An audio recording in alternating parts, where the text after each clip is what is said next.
नमस्कार दोस्तों। मैं अभिनव श्रीवास्तव आप सबका एक बार फिर हार्दिक स्वागत करता हूं डीपी एजुकेयर के यूट्यूब चैनल पर। दोस्तों, कैसे हैं आप सब? मैं उम्मीद करता हूं कि जो वीडियोस आपको हमारी ओर से मिल रहे हैं उन वीडियोस का आप लाभ ले रहे होंगे और निश्चित तौर पर आप अपनी तैयारी को उसके हिसाब से समायोजित करने की कोशिश भी कर रहे होंगे। करंट अफेयर्स का दायरा दोस्तों चूंकि है तो बहुत बड़ा, लेकिन ऐसे में उसमें से जब तक आप सिलेक्टिव चीजों को अपने आवश्यकता अनुसार तैयार नहीं करेंगे, तब तक प्री एग्जाम्स में आपको उससे बहुत बेनिफिट नहीं मिलेगा। और इस चीज को समझते हुए हम लोग जो काम कर रहे हैं आपके लिए, जो प्रयास कर रहे हैं, इसका लाभ आप लोग लेते रहिए। अपने चैनल को सबसे ज्यादा से ज्यादा सबसे बड़ी बात यह है कि सब्सक्राइब करें, लाइक करें और शेयर करें, ताकि और लोगों को भी इसके माध्यम से आपके इस प्रयास की जानकारी मिल सके और वो लोग इसका फायदा ले पाए। चलिए दोस्तों, बिना समय गंवाए शुरुआत करते हैं आज के दिन की। आज हम लोगों के पास करंट अफेयर्स के पॉइंट ऑफ व्यू से सबसे पहले जो टॉपिक शुरू करेंगे हम लोग, वो टॉपिक आपका जिस चीज से संबंधित है वो है दोस्तों विमेन एम्पावरमेंट। विमेन एम्पावरमेंट का मतलब होता है महिला सशक्तिकरण। आप इस बात को बहुत अच्छी तरह से जानते हैं कि हमारा जो संविधान है, इस संविधान में जो सबसे महत्वपूर्ण चीज है वो है हमारे फंडामेंटल राइट्स, यानी कि मौलिक अधिकार। और इन मौलिक अधिकारों में जब समानता के सिद्धांत की बात आती है, राइट टू इक्वालिटी की बात आती है, तो उसमें यह बात साफ तौर पर दर्ज है दोस्तों कि किसी भी आधार पर जिसमें धर्म, जाति, भाषा, संप्रदाय, जन्म स्थान या फिर लैंगिक आधार पर कोई भेदभाव न किया जाए, यानी ये जो लैंगिक आधार की बात हो रही है, यही औरतों को पुरुषों के समान अधिकार देने की बात करती है। दोस्तों, हम उस देश के लोग हैं, उस भारत के लोग हैं जहां पर सिंधु घाटी सभ्यता जैसे अगर कल्चर्स की बात की जाए, सिविलाइजेशंस की बात की जाए, तो वहां पर पहले से ही एक मात्र सत्तात्मक समाज होने की बातें कही जाती हैं। हालांकि हमारे पास उसका कोई लिखित एविडेंस तो नहीं है, लेकिन लिखित एविडेंस के बावजूद, न होने के बावजूद भी जो साक्ष्य खुदाई में मिले हैं, एक्सकेवेशन में जो भी प्रमाण हमें मिलते हैं, जो भी अवशेष मिलते हैं, उन अवशेषों के आधार पर समाज के मात्र सत्तात्मक होने का पता चलता है। लेकिन अंतर्राष्ट्रीय स्तर पर जब हम महिलाओं को बराबरी का अधिकार देने की बात करते हैं, तो बहुत सारे संगठन इस मामले में दोहरा मापदंड लेकर के चलते हुए नजर आते हैं। लेकिन जैसा कि आपको पता है कि पूर्वी समाज की तुलना में अगर पश्चिमी समाज की बात की जाए, तो पश्चिमी समाज में विगत 100 वर्षों में महिला अधिकारों के लिए उठने वाली आवाजें काफी मुखर हुई हैं।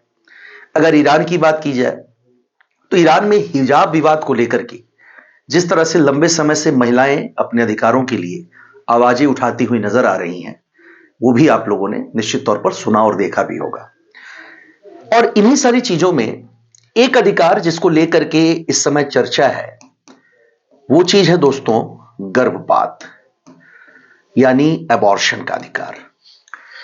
हमारे समाज में गर्भपात के अधिकार को लेकर के अगर भारत की बात की जाए दोस्तों, तो भारत में फिलहाल न्यायपालिकाएं या हमारी जो कानून व्यवस्था है, वो गर्भपात के अधिकार को मौलिक अधिकार या फिर महिलाओं के लिए एक तरह के अधिकार के तौर पर घोषित करने को लेकर के मंथन कर रही है, विचार कर रही है। लेकिन बहुत से ऐसे पश्चिमी देश हैं जो इस मामले में हमसे आगे निकलते जा रहे हैं, और ऐसा ही कुछ हाल ही में एक यूरोपियन देश ने किया है। यानी एक यूरोपियन देश के तर्ज पर हम लोग बात करेंगे ऐसे देश के बारे में जिसका नाम है फ्रांस। फ्रांस निश्चित तौर पर आपको पता है कि यह एक यूरोपियन कंट्री है, और इस यूरोपियन कंट्री ने यानी फ्रांस ने महिलाओं को एक तरह से गर्भपात का जो अधिकार होता है उसको देने के लिए, यानी गर्भपात का अधिकार महिलाओं को देने के लिए अपना जो चार्टर है, यहां चार्टर से आशय दोस्तों उस देश के कॉन्स्टिट्यूशन से है, इसमें संशोधन कर लिया है। ठीक है, अमेंडमेंट कर लिया है। और सबसे बड़ी बात कि इस अमेंडमेंट को संविधान में शामिल करने के लिए, यानी कि इसको प्रिंट करने के लिए जिस एक प्रिंटिंग मशीन का इस्तेमाल किया गया, वो प्रिंटिंग मशीन भी 19वीं सदी की है दोस्तों। ध्यान दीजिएगा, 19वीं सदी की ही प्रिंटिंग मशीन का इस्तेमाल किया गया। यानी कहीं ना कहीं ये देश ये जताना चाहता है अपने संविधान में इस संशोधन के माध्यम से कि वो वर्तमान में जो परिस्थितियां हैं, केवल उनके दबाव में आकर के महिलाओं की लगातार उठती आवाजों को लेकर के केवल उनके लिए इस अधिकार को देने की बात नहीं कर रहा है, इसको देने की कोशिश नहीं कर रहा है, बल्कि 19वीं सदी की प्रिंटिंग मशीन का इस्तेमाल करके ही इस कानून को संविधान में छापने या रिप्रिंट करने का जो काम किया गया है, वो दर्शाता है कि अपनी ऐतिहासिक जो उसका इतिहास है फ्रांस का, उस इतिहास में भी महिलाओं के प्रति जो भी दुर्व्यवहार हुए हैं, महिलाओं के प्रति भेदभाव के जो भी निर्णय या फैसले हुए हैं, उन फैसलों को वो बदलने की कोशिश कर रहा है। वो दिखाना चाहता है कि अतीत में ही उन्हें ये सुधार या संशोधन कर दिए जाने चाहिए थे या उन्हें कर लेने चाहिए थे, जो कि उन्होंने तब नहीं किए और अब वो कर रहे हैं। तो याद रखिएगा, अगर बात आती है कि यूरोपियन कंट्री का कौन सा ऐसा देश है जिसने हाल ही में महिलाओं को गर्भपात का अधिकार दिया है और इसके लिए अपने संविधान में संशोधन किया है, तो वो देश है दोस्तों फ्रांस। ठीक है, याद रखिएगा, ये यूरोपियन संघ का पहला देश माना जा सकता है जो कि ऐसा किया गया है इसके द्वारा। आगे बढ़ते हैं, अगले सवाल की तरफ चलते हैं। हम लोग पिछली कई जो है क्लासेस में, यानी पिछली जो भी क्लासेस हमारी हुई हैं, उन क्लासेस में दोस्तों जिस चीज को लेकर के सबसे ज्यादा चिंता हम लोगों ने जाहिर की, वो है आपका क्लाइमेट चेंज, यानी जलवायु परिवर्तन। और जलवायु परिवर्तन के अंतर्गत जो समस्या सबसे ज्यादा मुखर है, सबसे ज्यादा गंभीर है हमारे आपके लिए, उसकी अगर बात करें तो वो है ग्लोबल वार्मिंग की समस्या। ठीक है, हम सभी इस बात को जानते हैं कि ग्लोबल वार्मिंग के लिए जो चीज जिम्मेदार है वो आपका ग्रीन हाउस इफेक्ट है। और ग्रीन हाउस इफेक्ट के लिए जिम्मेदार गैस की अगर बात की जाए तो वो है कार्बन डाइऑक्साइड, जो पृथ्वी को लगातार गर्म कर रही है। इसका एक उदाहरण हम लोग ले सकते हैं एक प्लेनेट के रूप में, जिसे हम वीनस कहते हैं। वीनस यानी कि शुक्र। अगर सूर्य से दूरी के मामले में इस ग्रह की बात की जाए तो ये तीसरे नंबर पर आता है, यानी दूसरे नंबर पर आता है बुध के बाद शुक्र। लेकिन फिर भी सबसे गर्म ग्रह के रूप में हम इसकी पहचान करते हैं। साथ ही इसके और नामों की बात की जाए तो इसे हम भोर और शाम का तारा कहते हैं। साथ ही साथ एक नाम इसके लिए और भी इस्तेमाल किया जाता है, वील्ड प्लैनेट, यानी लिपटा हुआ ग्रह, क्योंकि इसके वायुमंडल में 97% मात्रा पाई जाती है कार्बन डाइऑक्साइड की। और इसी कारण जो ग्रीन हाउस प्रभाव वहां पर है वो बहुत ज्यादा है और औसतन नर्क जैसी परिस्थितियां आपको यहां पर नजर आती हैं। मेनली जैसा मैं जलवायु परिवर्तन के बारे में बात कर रहा हूं, तो इस ग्लोबल वार्मिंग के कारण या ग्रीन हाउस प्रभाव से उत्पन्न ग्लोबल वार्मिंग के कारण हम लोग अच्छी तरह से जानते हैं कि इससे पृथ्वी पर ग्लेशियर्स के पिघलने की जो रफ्तार है वो बढ़ रही है, यानी ये ग्लेशियर तेजी से पिघल रहे हैं। अगर हम लोग देहरादून की एक संस्था की बात करें जिसे हम लोग कहते हैं वाडिया हिमालयन रिसर्च इंस्टीट्यूट या शोध संस्थान, यह नाम लिया गया है संस्था का। यह संस्था बताती है कि जिस हिसाब से तापमान बढ़ रहा है, हमारे गंगोत्री ग्लेशियर की बात करते हैं हम लोग, जो गंगा का उद्गम माना जाता है और गोमुख से जहां से गंगा निकलती है, मानना है कि गंगोत्री ग्लेशियर के पिघलने की जो दर है वो बढ़ गई है। यानी करीब आप समझें कि 8 फीट से लेकर 80 फीट के बीच सालाना ये मेल्ट हो रहा है और इसका सबसे बड़ा कारण ग्लोबल वार्मिंग है। नो डाउट इससे गंगा नदी में या गंगा और उसकी सहायक नदियों में भारी बाढ़ की स्थिति हम देखेंगे और उसके बाद संभवतः उसमें सूखे की स्थिति बन जाए और दोबारा पानी ना आए, क्योंकि ग्लेशियर के पिघलने की तुलना में उनके बनने की जो रफ्तार है वो काफी धीमी है और ग्लोबल वार्मिंग इसको बढ़ने नहीं दे रहा है। कहीं ना कहीं अगर ध्रुवीय क्षेत्रों की बात की जाए तो दक्षिणी ध्रुव पर भी अभी हाल ही में एक बड़ा अच्छा चर्चित नाम आपने सुना होगा A23A। यह भी बहुत चर्चा में है दोस्तों, क्योंकि यह एक ग्लेशियर का टुकड़ा है जिसका आकार अमेरिका के न्यूयॉर्क शहर से भी बड़ा है, और यह कहा जा रहा है कि साउथ जॉर्जिया यानी दक्षिणी जॉर्जिया की ओर यह बढ़ रहा है, ऐसा भी कहा जा रहा है। तो अगर इस तरह के ग्लेशियर्स टूटेंगे तो इनसे समुद्र के जलस्तर में वृद्धि होगी, और अगर समुद्र के जलस्तर में वृद्धि होगी तो जो भी देश समुद्र के किनारे बसे हुए हैं निश्चित तौर पर उनके अस्तित्व पर खतरा मंडराना स्वाभाविक है। और ऐसे में वो देश इसी तरह की समस्याओं से बचने के लिए अपने अपने स्तर पर तैरते हुए शहरों के विकास की बात कर रहे हैं, यानी कि फ्लोटिंग सिटीज के विकास की बात हो रही है। ध्यान दीजिए दोस्तों, नाम आता है साउथ कोरिया का, दक्षिण कोरिया का। और दक्षिण कोरिया एक ऐसा देश है जहां एक शहर है जिसका नाम है बुसान। ठीक है, यह बुसान नाम का जो शहर है, इसके बारे में ऐसा कहा जा रहा है कि यह शहर अब धीरे धीरे डूब रहा है। तो इसी बात को ध्यान में रखते हुए, और लगातार चूंकि आपको पता है कि हमारी पृथ्वी पर आबादी कोई स्थिर तो है नहीं, आबादी बढ़ भी रही है। हालांकि पहले ही कोरिया के सामने अपनी जन्म दर को लेकर के भी काफी बड़ी चुनौतियां हैं, क्योंकि वहां की जो जन्म दर है वो 1 से भी नीचे जा चुकी है, यानी कि 0 संभवतः 2-5% के आसपास वहां की जन्म दर रह गई है, बर्थ रेट रह गई है। और यह भी चिंता की बात है, क्योंकि अगर ऐसी स्थिति रही तो आने वाले समय में साउथ कोरिया का अस्तित्व जो है वो खतरे में पड़ जाएगा, और हम लोग एक शहर को पूरी तरह, एक देश को पूरी तरह खत्म होते हुए देखेंगे। ऐसे में वो कई मोर्चों पर चुनौतियों का सामना कर रहा है, और उसी में से एक सबसे बड़ी चुनौती ग्लोबल वार्मिंग के कारण समुद्र के बढ़ते जल स्तर की वजह से उस शहर के डूबने की है, जिसका नाम बुसान है। और इसीलिए साउथ कोरिया बन जाता है एक ऐसा देश जिसने दुनिया का पहला तैरता हुआ शहर बनाया है। दोस्तों, दुनिया के इस पहले तैरते हुए शहर को उसने नाम दिया है यही बुसान नाम, और करीब 15 एकड़ के क्षेत्रफल में यह शहर विकसित किया जाएगा। तो इसका जो क्षेत्रफल है वो 15 एकड़ है, और यहां पर करीब 12,000 की जो आबादी है, 12,000 की जो पॉपुलेशन है वो यहां रह सकती है। समझा जा सकता है कि कई खतरनाक समस्याएं, जिसमें सुनामी, बाढ़, बढ़ती हुई जनसंख्या या कोई दूसरी प्राकृतिक आपदा, इन सभी से निपटने में इस तरह के प्रयास आने वाले भविष्य के लिए नई तकनीक के विकास का रास्ता खोलते हैं।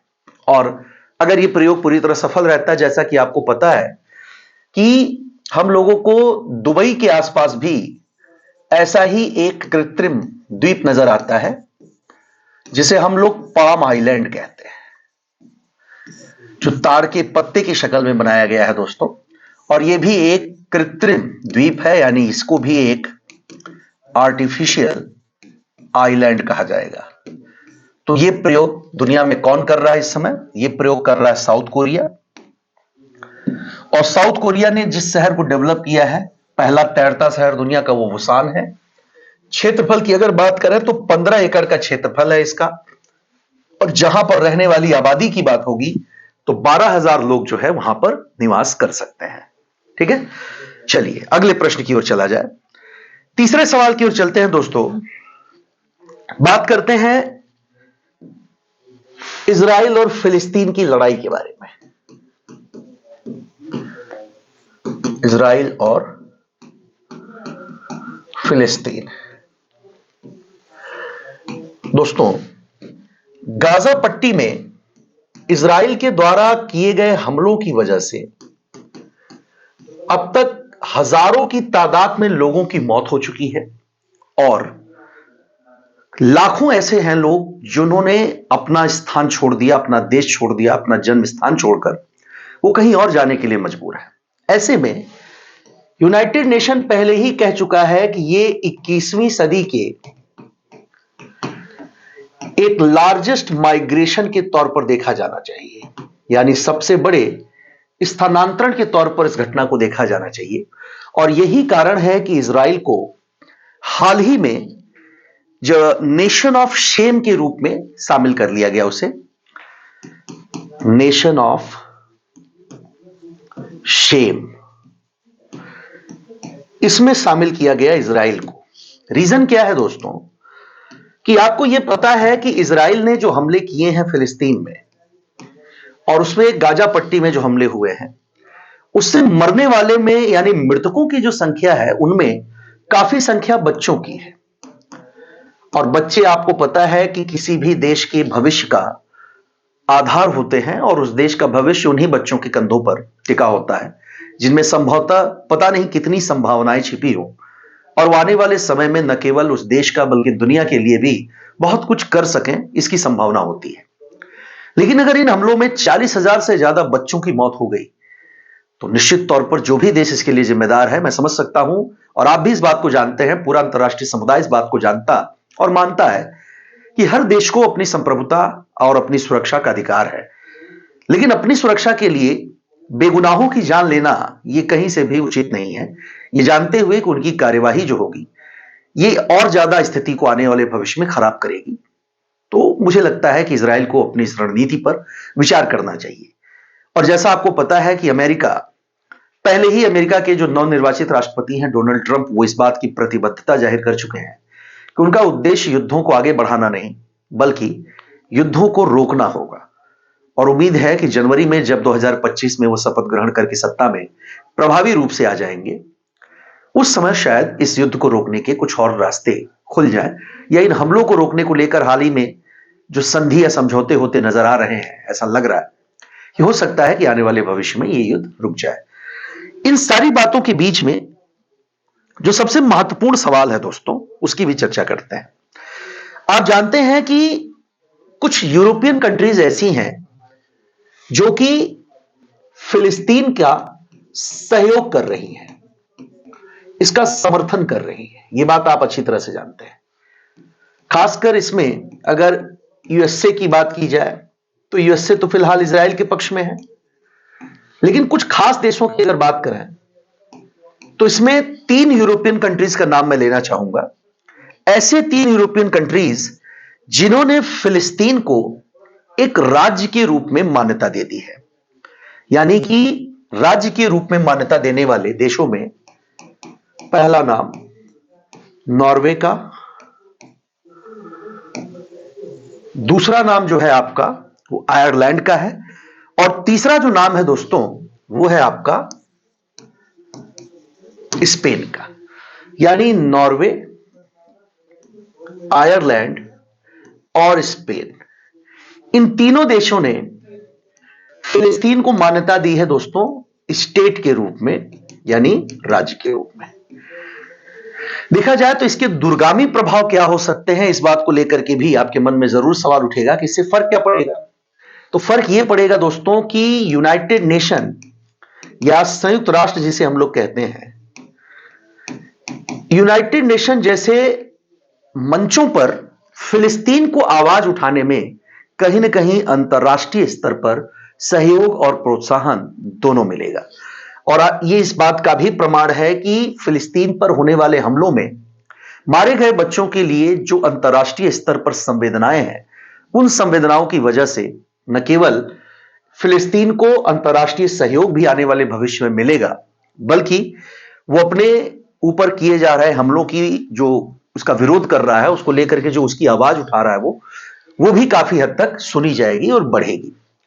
और इजराइल जैसे देशों पर इससे अंतर्राष्ट्रीय स्तर पर दबाव भी बढ़ेगा, और यही दबाव आने वाले भविष्य में इस युद्ध को रोकने की दिशा में प्रभावी निर्णय और प्रभावी फैसलों का आधार भी बन सकता है। तो 3 बातें याद रखिएगा। 3 देश हैं, नॉर्वे, आयरलैंड और स्पेन, और आप जानते हैं कि ये तीनों ही यूरोपियन कंट्रीज हैं, और इन्हीं 3 देशों ने मान्यता दी है फिलिस्तीन को। किस रूप में दोस्तों? स्टेट के रूप में, यानी राज्य के रूप में इन्होंने मान्यता दे दी है। ठीक है, चलिए आगे बढ़ते हैं, अगले सवाल की ओर चलते हैं। अगला जो प्रश्न है हमारा, इसे हम लोग कहते हैं 2+2 कॉन्फ्रेंस।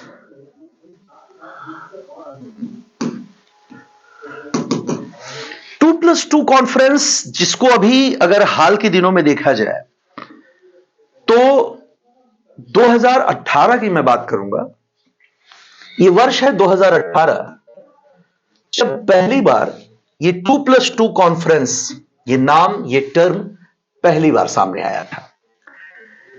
अभी हाल ही में अगर वर्ष 2024 की बात की जाए तो अगस्त 2024 में दिल्ली में एक स्थान है जिसे हम हैदराबाद हाउस कहते हैं, यहीं पर आयोजित की गई एक 2+2 वार्ता, इसे 2+2 डिस्कशन भी कहा जाता है, जिसकी शुरुआत, जो मैंने बताया, 2018 में इसकी जो शुरुआत हुई थी, इसका जो प्रारंभ हुआ था। आप सोच रहे होंगे कि ये 2+2 क्या है। देखिए, आज दुनिया जिस ग्लोबल विलेज के कॉन्सेप्ट के अंतर्गत जी रही है, इस ग्लोबल विलेज के कॉन्सेप्ट में किसी भी देश के अंतर्राष्ट्रीय हितों को दूसरे देशों के अंतर्राष्ट्रीय हितों से प्रभावित न होना पड़े, शायद ये मानना और ये सोच करके चलना निर्मूल होगा। इसका कोई विशेष कारण नहीं है, क्योंकि ग्लोबल विलेज में आर्थिक संबंध भी, कूटनीतिक संबंध भी, भू राजनैतिक संबंध भी, ये परस्पर दो देशों के बीच जो भी होते हैं, ये अंतर्राष्ट्रीय राजनीति को भी प्रभावित करते हैं। और इसी दिशा में ये 2+2 वार्ता जो आयोजित हुई है हैदराबाद हाउस में दिल्ली के अगस्त 2024 में, ये वार्ता आयोजित की गई है जापान और भारत यानी कि इंडिया के बीच में। क्या है ये 2+2 वार्ता?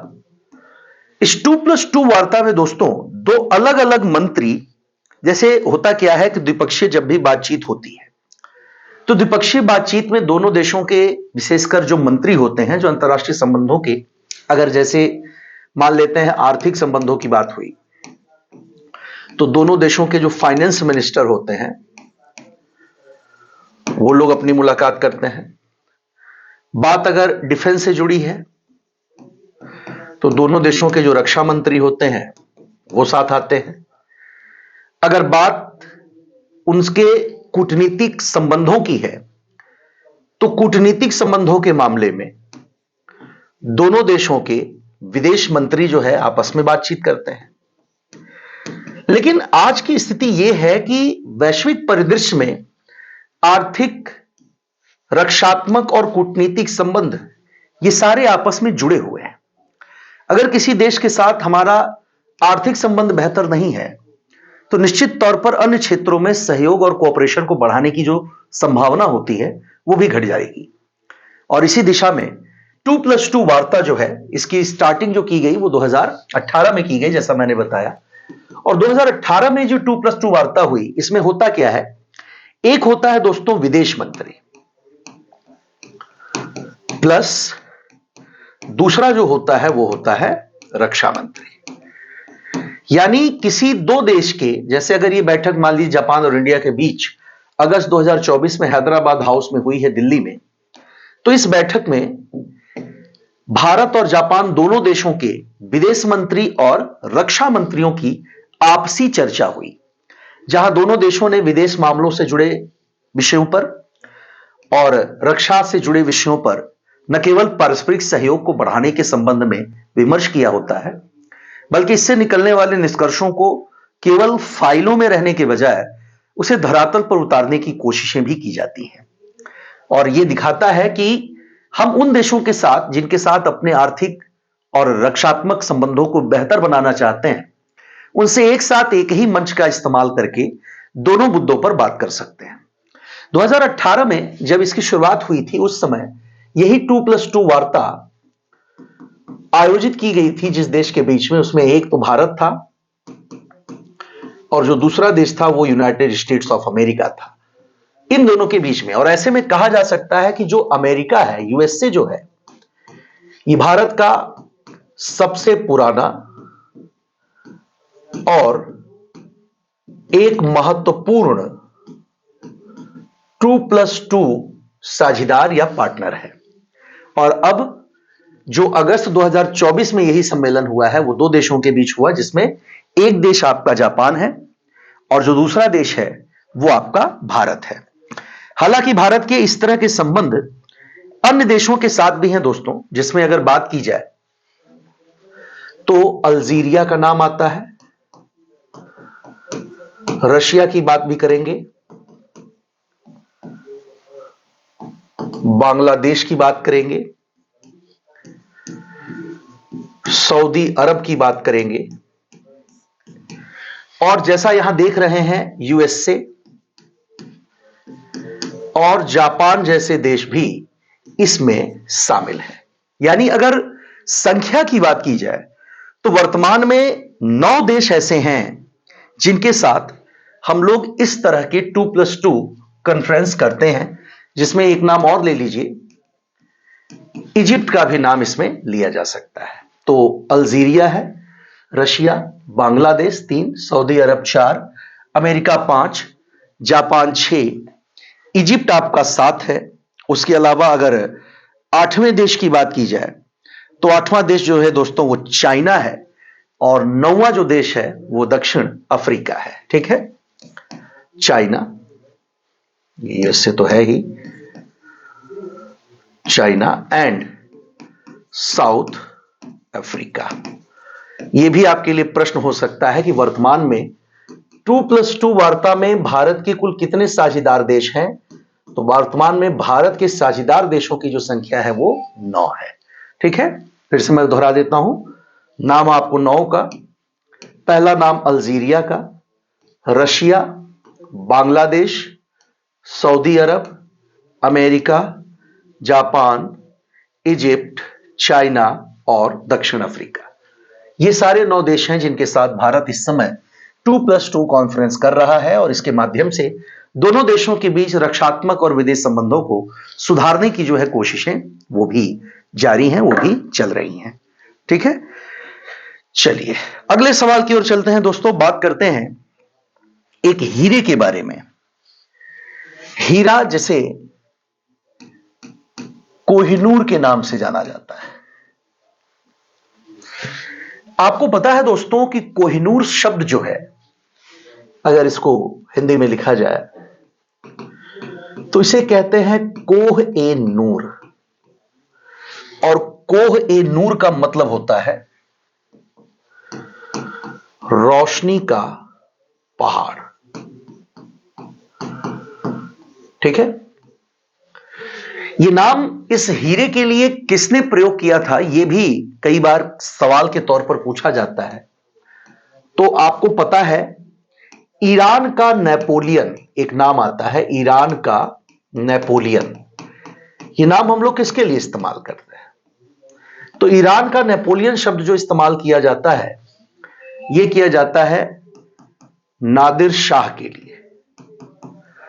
यह वही नादिर शाह है जिसने मोहम्मद शाह नाम सुना होगा आप लोगों ने दोस्तों, मोहम्मद शाह रंगीला।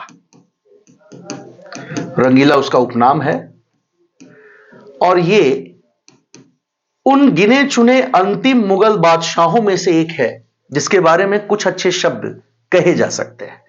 जैसा कि इतिहासकार लेन पूल लिखता है कि 2 नाम ही केवल महत्वपूर्ण हो जाते हैं औरंगजेब के बाद जिनके बारे में कुछ अच्छा बोला जाए, तो उसमें एक नाम लिया जाता है शाह आलम का, शाह आलम प्रथम का, और दूसरा नाम मोहम्मद शाह का। मोहम्मद शाह ने अपनी पूरी ताकत लगा दी नादिर शाह से लड़ने में, लेकिन जैसा कि इतिहास इस बात का गवाह है कि नादिर शाह को रोक नहीं पाया वो, और आखिरकार नादिर शाह ने दिल्ली में जो लूट मार की, दिल्ली में जो हत्याकांड किया, जिस जीनोसाइड को अंजाम दिया, दिल्ली की गलियां, दिल्ली की सड़कें और दिल्ली की सड़कों के किनारे बनी नालियां, ये सब खून से लाल हो चुकी थी। हजारों की तादाद में लोगों को सड़कों पर काट दिया गया और उन्हें बेशुमार लूटपाट के माध्यम से उनका न केवल उत्पीड़न हुआ, बल्कि इसी लूटपाट का परिणाम था कि उसी में से एक चीज जिसे हम लोग कहते हैं कोहिनूर नाम का यह हीरा, यह भी नादिर शाह अपने साथ ले गया। हाल ही में इसी नाम से यानी कोहिनूर के नाम से एक किताब पब्लिश हुई है, जिसके लेखक प्रसिद्ध ब्रिटिश इतिहासकार और लेखक विलियम डेलरिम्पल है। इन्होंने ही इस किताब को लिखा है, यानी कि कोहिनूर को। आप सोच रहे होंगे कि मैं आपसे अचानक इसमें हीरे की बात क्यों करने लगा। तो दोस्तों, हीरे की बात करने का सबसे बड़ा कारण यह है कि आपको पता होगा दुनिया में जो सबसे बड़ा हीरा है वो कौन सा है। ऐसा मैं इसलिए पूछ रहा हूं क्योंकि करीब करीब 1905 में एक हीरा है जिसे कहता है हम लोग कुलीनन, यह नाम दिया जाता है। 3105 कैरेट, कितने का दोस्तों? करीब 3105 कैरेट का यह हीरा दक्षिण अफ्रीका में वर्ष 1905 में खोजा गया था। कहां खोजा गया था?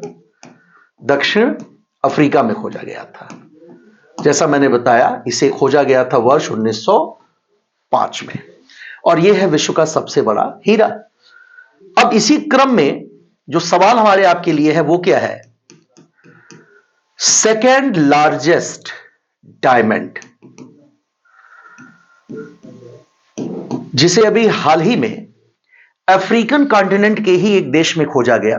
ऐसा कहा जा सकता है कि उस देश को, या हीरे के खनन के लिए उस देश को हम लोग मानते हैं कि सबसे महत्वपूर्ण या सबसे अधिक एकाधिकार उस देश का है, और वो देश है दोस्तों बोत्सवाना। कौन सा देश?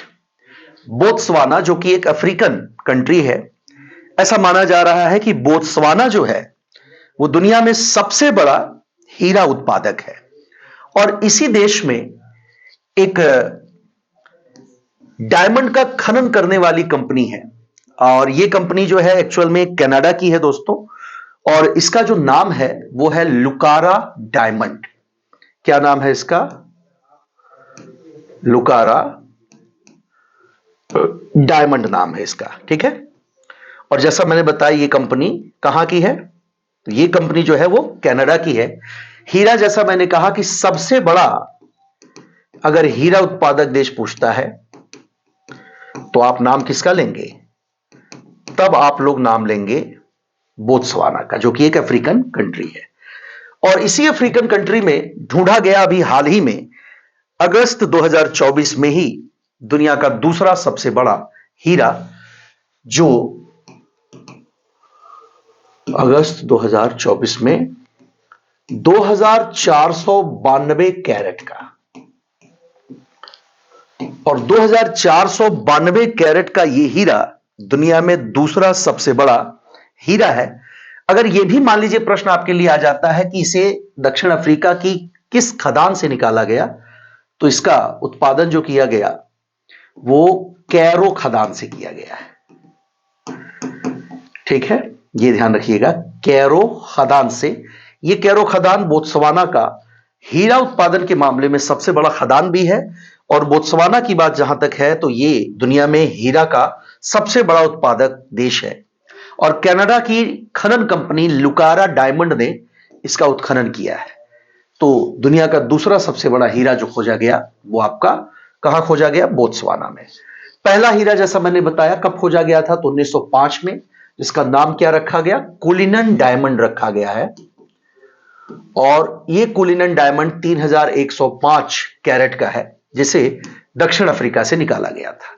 जबकि कोहिनूर के लिए मैंने आपको बताया कि इसका एक्चुअल नाम कोह ए नूर है। कुछ लोग तो दोस्तों, अगर अतिशयोक्ति न कही जाए तो इस हीरे की जो पहचान की बात आती है, ये कौन सा हीरा है, तो एक्चुअल में आपने महाभारत काल में श्री कृष्ण और जामवंत के बीच की उस लड़ाई के बारे में सुना होगा, जो संभवतः 10 दिनों तक चलती रही, और उस लड़ाई का मूल कारण था एक हीरा ही, जिसका नाम, कोई हीरा क्या, मणि कह लीजिए, जिसका नाम श्यामांतक मणि लिया जाता है। इस श्यामांतक मणि की ही पहचान कहीं कहीं कोहिनूर के रूप में होती है। लेकिन यह सिर्फ एक हाइपोथेसिस है, सिर्फ एक परिकल्पना है। इसमें कितनी सच्चाई है ये तो फिलहाल कोई प्रमाण हमारे आपके पास नहीं है जो इस बात की पुष्टि कर सके। ठीक है, चलिए अगले प्रश्न की ओर चलेंगे दोस्तों, अगले सवाल की चर्चा करेंगे। हमारा जो अगला सवाल है, उस सवाल को अगर देखा जाए तो यह प्रश्न उसी महाद्वीप से संबंधित है जिस महाद्वीप में दुनिया की सर्वाधिक आबादी निवास करती है, जिस महाद्वीप से सबसे ज्यादा जिसका क्षेत्रफल है। और जब ये दो बातें आ जाती हैं आपके सामने तो आप सिर्फ एक ही महाद्वीप का नाम सोचते हैं और वो है एशियन कॉन्टिनेंट। दुनिया की दो सर्वाधिक आबादी वाले देश, जिसमें एक आपका इंडिया है और एक आपका चाइना है, ये दोनों देश इसी महाद्वीप में है।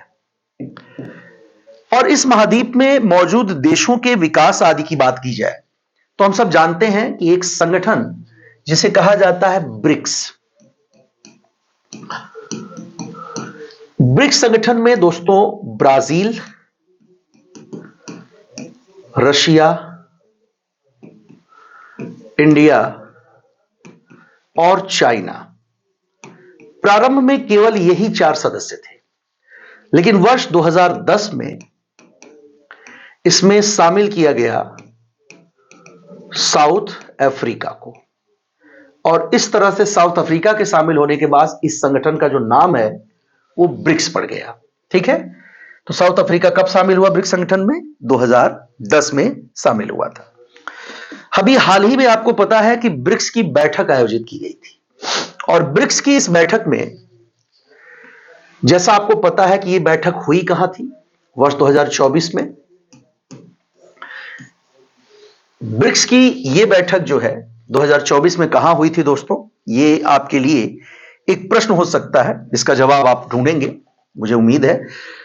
इन्हीं देशों के बजट और वित्तीय खर्चों को मैनेज करने के लिए, खास करके अगर मैं एशिया के ब्रिक्स देशों की मैं बात कर रहा हूं, इन देशों के वित्तीय खर्चों को मैनेज करने के लिए एक संगठन बनाया गया था वर्ष 2015 में, और इस संगठन को हम लोग नाम देते हैं एडीबी। एडीबी मतलब दोस्तों एशियन डेवलपमेंट बैंक, यह नाम हम लोग देते हैं, यानी इसी को एशियाई विकास बैंक भी कहा जाता है। आपके मन में जरूर प्रश्न होगा कि अचानक से एशियाई विकास बैंक की बात क्यों आ रही है? तो दोस्तों एशियाई विकास बैंक की बात इसलिए आ रही है क्योंकि 2015 में स्थापित इस संगठन द्वारा, जो मुख्य रूप से जिसका उद्देश्य ब्रिक्स देशों के आर्थिक सुरक्षा या ब्रिक्स देशों की जो फाइनेंशियल सिक्योरिटीज है उन पर काम करना है, जिसमें से भारत भी एक देश है, और उसके फंडामेंटल जो इंफ्रास्ट्रक्चर है, उसका जो बुनियादी ढांचा है, खास करके अगर मैं बात करूं तो इंफ्रास्ट्रक्चर, या जिसे मैं कह रहा हूं बुनियादी ढांचा। अब इस बुनियादी ढांचा में बहुत सारी चीजें शामिल हैं, जिसमें यातायात की बात हो गई, उस देश में औद्योगिक क्षेत्र के विकास से संबंधित बातें की जाएं, उस देश की रक्षा से जुड़ी बातें की जाएं, या फिर और बहुत सारे मुद्दे हैं जिनको हम लोग बुनियादी ढांचे में रख सकते हैं। बहुत सारी चीजें हैं। तो एशियन डेवलपमेंट बैंक का जो मुख्य उद्देश्य है वो क्या है दोस्तों? वो है इनके इंफ्रास्ट्रक्चर के विकास के लिए कार्य करना। इसी इंफ्राटेक के विकास के लिए काम करने हेतु 2015 में हम लोगों ने एशियन डेवलपमेंट बैंक की स्थापना की, और इसी एशियन डेवलपमेंट बैंक में हाल ही में शामिल हुआ है एक देश और। अब वो कौन सा देश है दोस्तों, उसकी भी बात कर लेते हैं। उसी एशियन डेवलपमेंट बैंक में जो देश शामिल हुआ है उसी का नाम है अल्जीरिया। क्या नाम है दोस्तों? उसका नाम है अल्जीरिया। और अल्जीरिया अब एशियन डेवलपमेंट बैंक का सबसे नया सदस्य है। और ध्यान दीजिएगा, इसमें भी अगर सदस्यों की बात हो रही है तो इसमें शामिल सदस्यों की संख्या फिलहाल अब 9 हो गई है। ध्यान देंगे, फिर से मैं दोहराता हूं कि एशियन डेवलपमेंट बैंक में शामिल सदस्यों की जो संख्या है वो 9 हो गई है। ठीक है, याद रखिएगा।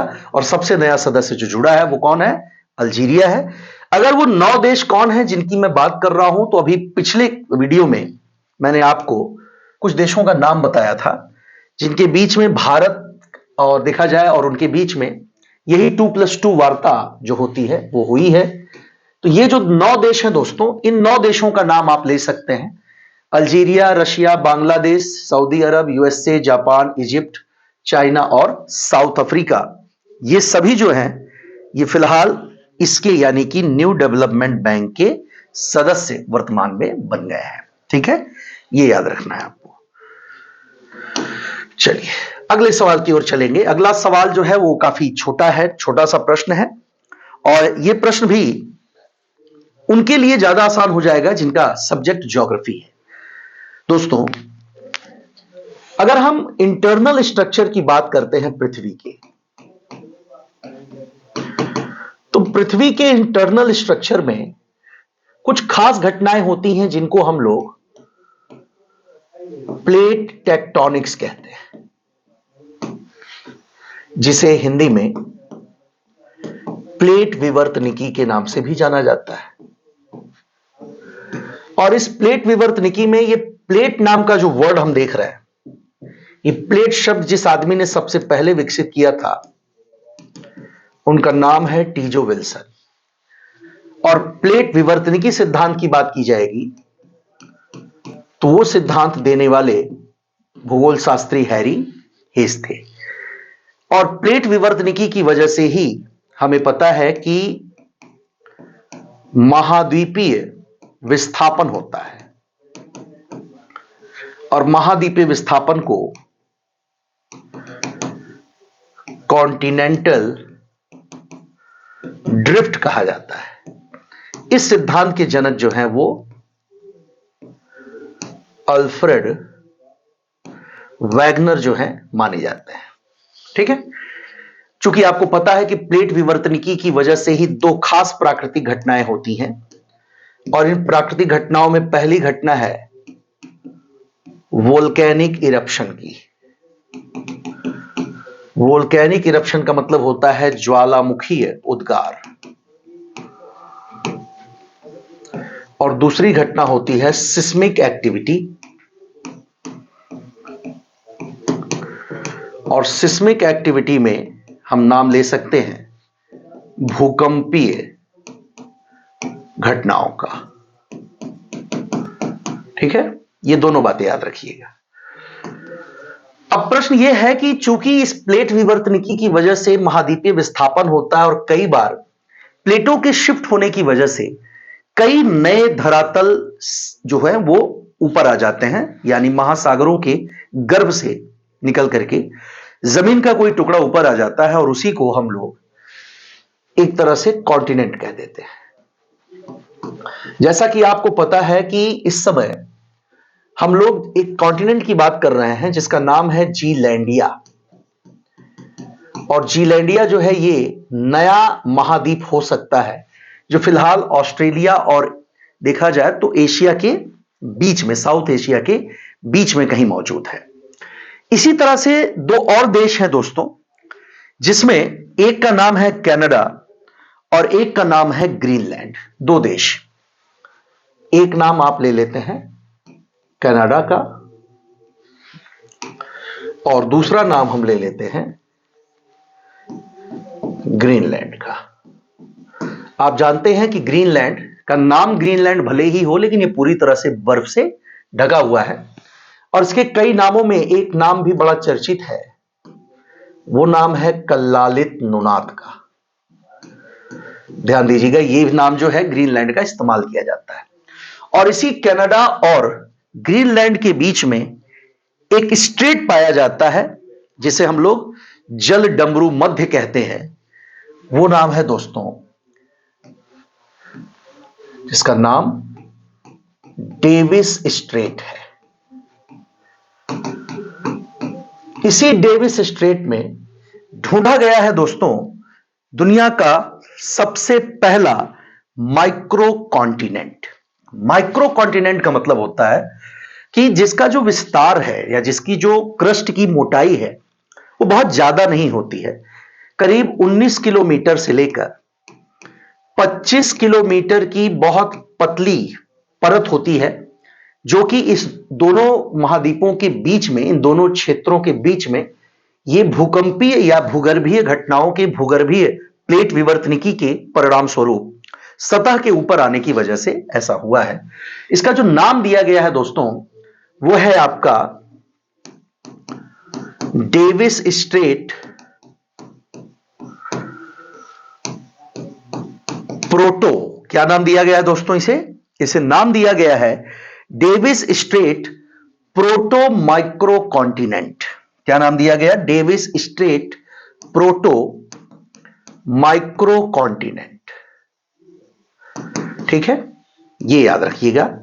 तो ये जो माइक्रो कॉन्टिनेंट है, ये एक नया महाद्वीप है जो फिलहाल महाद्वीप की सभी परिभाषाओं को तो पूरा नहीं करता, लेकिन फिर भी इसके निर्माण की जो प्रक्रिया है, इसके बनने का जो तरीका है, वो तरीका काफी कुछ वैसा ही है जैसा कि मैंने आपको बताया। और इस तरीके में पृथ्वी के भीतर की जो प्लेट विवर्तनिकी संबंधी घटनाएं होती हैं, उन्हीं के कारण जो है इस तरह की स्थिति पाई जाती है। हालांकि आपको पता है कि हमारे पैसिफिक ओशियन के चारों ओर, यानी प्रशांत महासागर के दो चारों तरफ इस तरह के कई ऐसे पॉइंट्स हैं जहां पर अलग अलग प्लेटें आपस में मिलती हैं और इन्हीं को रिंग ऑफ फायर कहा जाता है, जिसे हिंदी में अग्निवलय का भी नाम दिया जाता है।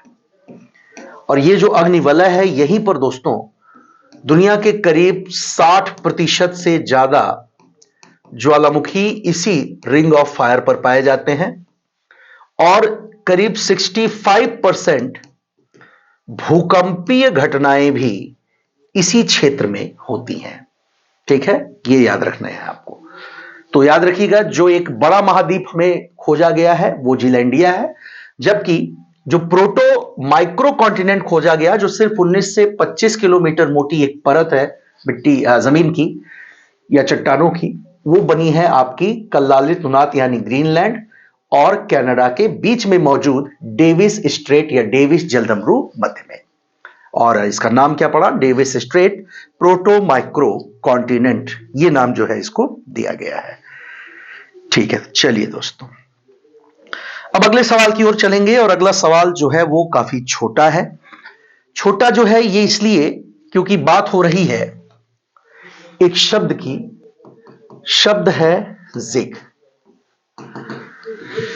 जिग क्या है दोस्तों? तो बात ये, प्रश्न जो है वो एक ऐसे देश से जुड़ी हुई है जिसे हम कैरिबियन कंट्री कहेंगे। कैरिबियन कंट्री आपको पता है कि आपके अटलांटिक महासागर में अफ्रीका और अमेरिकी महाद्वीपों के बीच का एक इलाका होता है और यहीं पर जो द्वीप है उन्हीं में हम कैरिबियन द्वीप कहते हैं। इन्हीं कैरिबियन द्वीपों में एक देश है जिम्बाब्वे।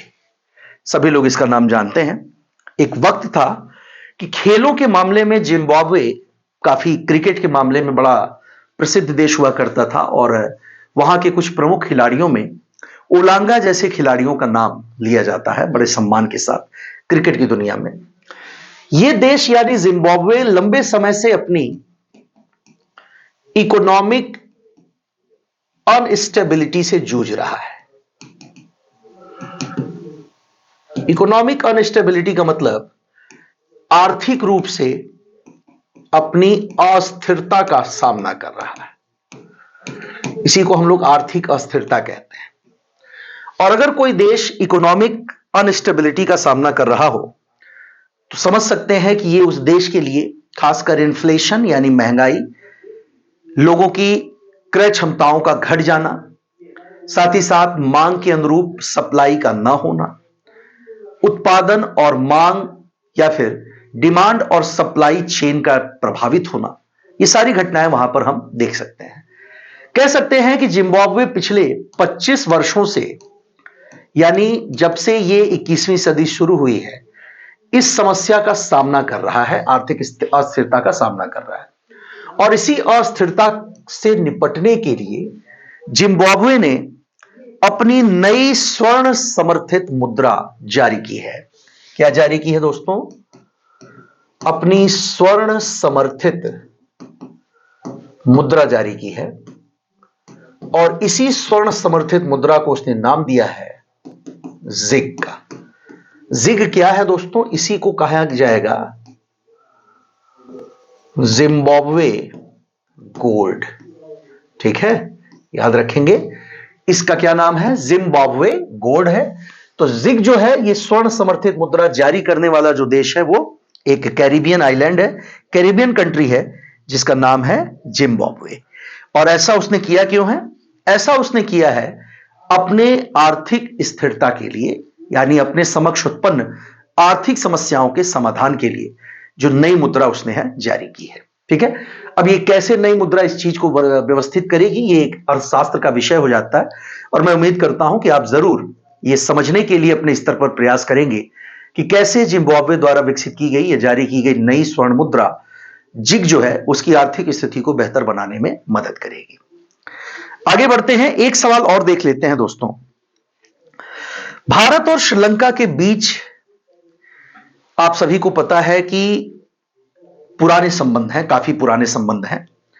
अगर हम अशोक के शासनकाल की बात करें,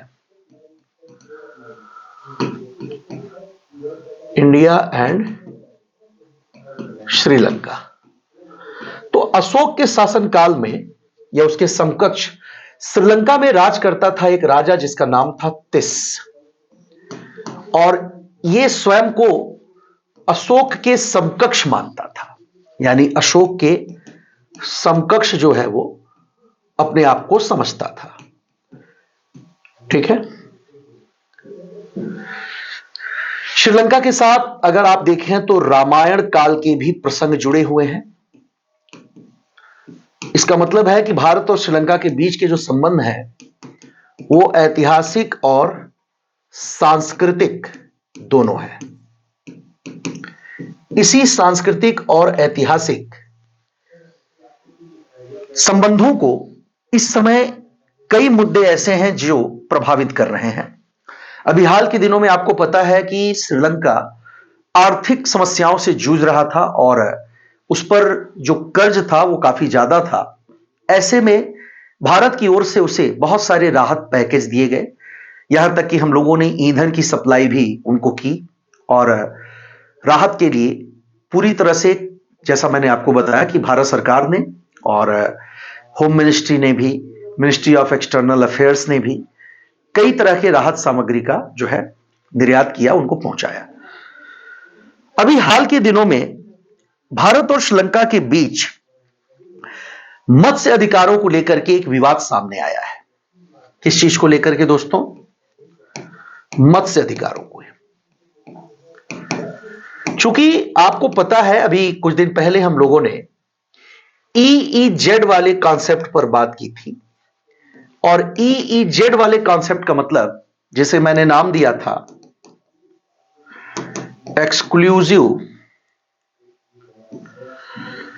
एक्सक्लूसिव इकोनॉमिक जोन, यह नाम हम लोगों ने इसको दिया है।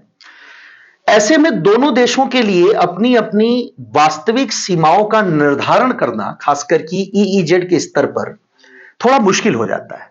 और इस वजह से कई बार ऐसा होता है कि भारतीय मछुआरे मछली की तलाश में कई बार श्रीलंका के उस जलीय क्षेत्र में पहुंच जाते हैं, और ऐसा ही कई बार श्रीलंकाई मछुआरों के साथ होता है जो भारत की जलीय सीमा में प्रवेश कर जाते हैं।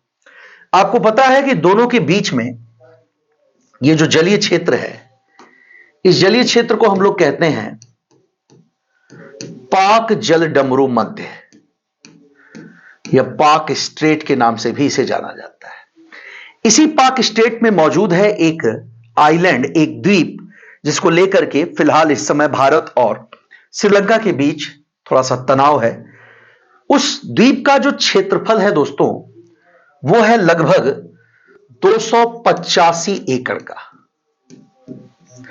285 एकड़ में फैले इस द्वीप पर जिसका नाम मैं ले लेता हूं, इसका नाम है कच्चा तीवू।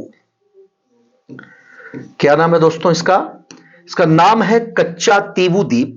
और इसी कच्चा तीवू द्वीप को, जिसका एरिया मैंने बताया 285 एकड़ है, फिलहाल ये एक तरह से देखा जाए तो पॉपुलेटेड नहीं है, ये आबाद नहीं है, एक निर्जन द्वीप है ये।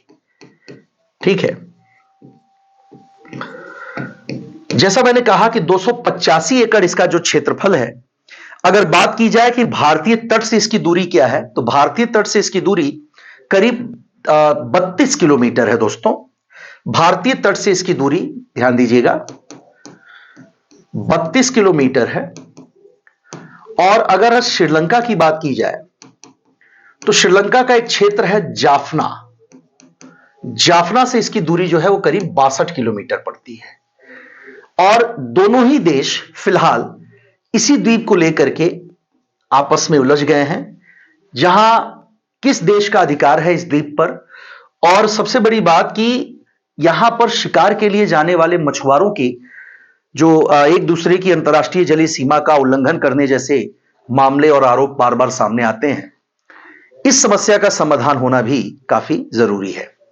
तो याद रखिएगा, छोटा सा सवाल है, एक प्रश्न यहां पर और मैं स्पष्ट कर देता हूं कि श्रीलंका जो है काफी लंबे समय तक सिविल वॉर का शिकार रहा, गृह युद्ध का शिकार रहा।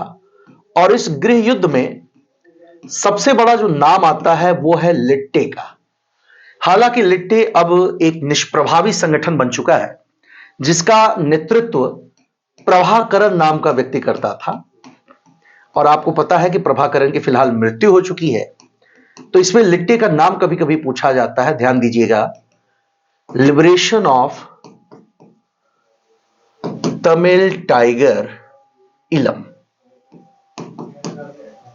ठीक है, यह नाम जो है उसका लिया जाता है, जो वहां का एक चरमपंथी संगठन था, एक कह सकते हैं कि अतिवादी संगठन था। ठीक है, चलिए।